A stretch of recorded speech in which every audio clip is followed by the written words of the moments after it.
C'est l'histoire d'un immense champion, aux 192 sélections en équipe de France de basket. Un capitaine champion d'Europe, mais aussi un champion NBA depuis la saison passée avec les Spurs de San Antonio et Tony Parker. And Diaw gets it back. Diaw gets it back. Can't get him three opportunities What to a make wonderful effort by Boris Diaw. Boris Diaw with a gorgeous feed.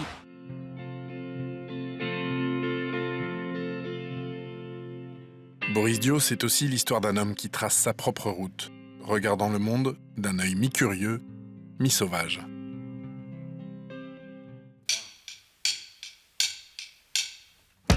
Cette histoire nous emmène d'abord dans le sud-ouest, à Bordeaux surtout. Son père reparti au Sénégal, Boris hérite de la passion de sa mère, dont il reprendra le numéro 13 chez les Bleus. Sa maman est l'une des toutes meilleures joueuses, ou peut-être bien la meilleure joueuse française de tous les temps.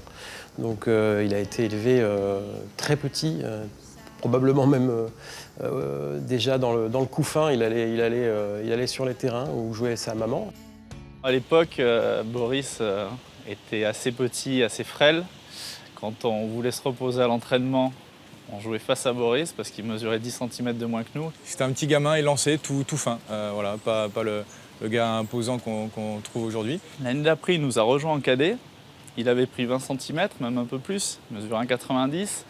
Et c'est à ce moment-là qu'il y a eu une transformation chez Boris. Quand il est parti au CERN de Mont-de-Marsan, puis à Toulouse en sport-études, physiquement, il est devenu très impressionnant. Son papa était aussi un athlète de très haut niveau, parce qu'il a été recordman d'Afrique du saut en hauteur, son papa, donc il avait des dons athlétiques évidents. Toutes les caractéristiques basket qu'il a aujourd'hui, il a pu les développer, l'altruisme, sa défense, tout ça, il l'a développé en très très peu de temps avant d'arriver à l'INSEP, et je pense que cette période-là, entre 15 et 16 ans, a été vraiment décisive. L'INSEP, ça l'a fait rencontrer Tony Parker, aussi voir qu'il y avait d'autres jeunes qui étaient aussi forts. C'est ici qu'il prend goût au maillot bleu, ce qui le conduira plus tard au capitanat.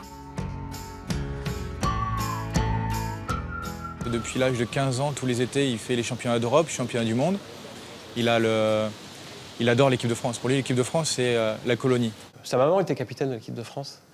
Donc on peut penser quelque part, voilà, c'était un peu ancré en lui, et Boris était parfaitement indiqué parce que sa personnalité est celle de quelqu'un qui ne cherche jamais le conflit, qui est toujours dans le consensus, qui est toujours dans l'écoute, dans l'échange avec les autres et dans le partage. Donc ça lui correspond merveilleusement. Sauf qu'au début, il avait des réticences parce que faire preuve d'autorité, marquer de l'autorité, le coup de gueule, etc., qu'on associe souvent au capitaine, ça, il ne le sentait pas. Un capitaine n'a pas besoin non plus tout le temps de crier.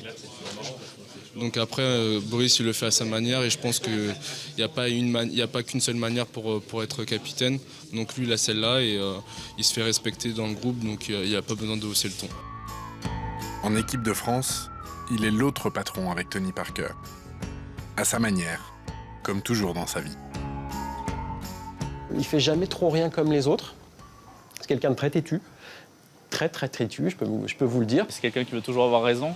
Alors certes, il est très intelligent, il a très souvent raison, mais par contre, quand il a tort, il déteste ça. Il a une personnalité à part au sens aussi où effectivement, il n'a pas forcément planifié sa vie. Il n'est pas prévu de faire des enfants, il n'est pas forcément prévu de se marier, de fonder une famille. Je comprends tout à fait qu'il y en ait qui aient besoin ou qui sentent ce besoin de stabilité, de famille, etc. Après, moi, j'ai justement, à contrario, le besoin d'indépendance et de liberté.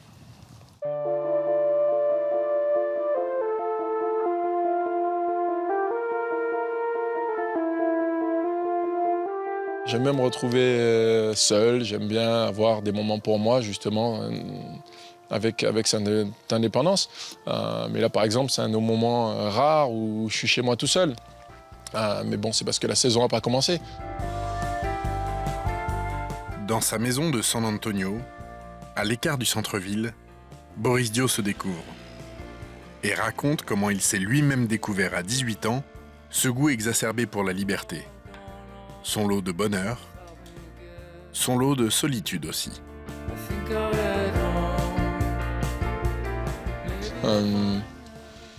Peut-être cette année où on fait philo en terminale, et on réfléchit, et on se pose la question. Et il y a plein de sujets qui nous sont posés. J'ai beaucoup réfléchi cette année-là, ma terminale, et dont un qui était la liberté. Est-ce qu'on est vraiment libre? Est-ce qu'on est attaché à partir du moment où on a une famille? Est-ce qu'on est libre ou est-ce qu'on on sent redevable?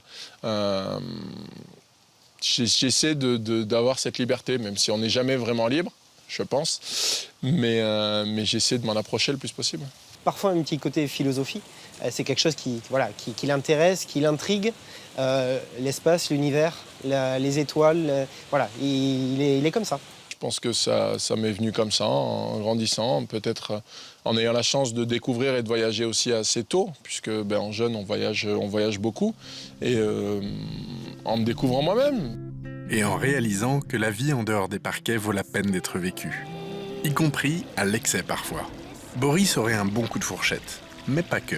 Et puis, voilà, il a vraiment une vie à côté du basket aussi. C'est quelqu'un qui est un bon vivant, ça, on ne sait pas trahir un secret que de le dire. On aime tous la bouffe. Et lui, comme il vit souvent aux États-Unis et la nourriture, la charcuterie, il n'en a pas trop, donc quand il revient ici, il fait « Tiens, mais ça fait longtemps que je n'avais pas goûté ». Donc il prend un petit peu, il appelle ça la taxe, il goûte un peu à droite, à gauche. Par rapport à la France, en termes culinaires, moi, qu'il y a des trucs qui me manquent, il y a des trucs qu'on ne retrouve pas trop. On ne retrouve pas le bon fromage français ou le canard. Contractuellement, Boris ne doit pas dépasser les 115 kilos. 500 000 $ de primes lui sont promis s'il y arrive. Au régime ou pas, il pense surtout qu'il y a plus important. Sa bande de potes et le goût de l'ailleurs. Le meilleur des luxes, c'est de pouvoir voyager, de pouvoir découvrir de nouvelles choses, aller dans différents pays, découvrir des personnes, découvrir des endroits. Je suis à moitié français, moitié sénégalais, donc j'aime bien aussi rentrer voir la famille, mais ça va au-delà du Sénégal. C'est vrai que aller dans toute l'Afrique, notamment le sud de l'Afrique, où la vie sauvage est encore intacte. Au point de lui donner envie d'en faire son prochain métier. Boris collabore désormais avec le groupe National Geographic. J'ai fait mes premiers safaris et la photo, l'amour de la photo est né avec ces safaris-là. Les gens, quand on voit cette photo-là, ils disent toujours que c'est une peinture. C'est une des préférées? J'aime beaucoup, ouais. J'aime beaucoup. Après, j'aime beaucoup celle-là aussi. C'est peut-être peinture aussi, mais lion qui se réveille. Le matin. Il a le niveau d'un photographe professionnel et quand il se met dans quelque chose, Boris, il va jusqu'au bout. Le jour où il a pris un appareil photo et qu'il a dit « je veux faire de la photo, ça me plaît », il a fait en sorte d'apprendre avec de très bons photographes. La NBA donne des stages à tout le monde, il y en a qui veulent être assistant coach, d'autres travailler à la télé. Lui, il a demandé d'être stagiaire d'un photographe, Steve Winter, National Geographic. Je suis parti en Inde avec lui pendant 8 jours pour aller faire des photos de tigres. Donc c'était bien parce que jusque-là, j'avais fait que des safaris en Afrique. Je n'étais jamais allé en Asie, donc je suis allé en Inde. On a fait des tigres, c'était très sympa. Et puis j'ai appris pas mal de trucs aussi sur le métier de photographe. Une nuit à Arcachon où on discute et on refait un peu le monde.